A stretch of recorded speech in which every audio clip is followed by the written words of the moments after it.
Hai semua, hari ini kita nak uji pengetahuan keselamatan jalan raya. Anda berdua sudah sedia?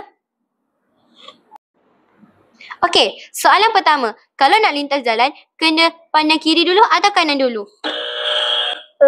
Kanan dulu. Oh no, salah tu. Jawapan yang sebenar ialah kiri dahulu, kanan, kemudian barulah kiri. Seterusnya, jika lampu isyarat menunjukkan warna merah, kita perlu buat apa? Berhenti! Ya, betul. Kamu memang wira jalan raya. Akhir sekali, apakah kegunaan topi keledar?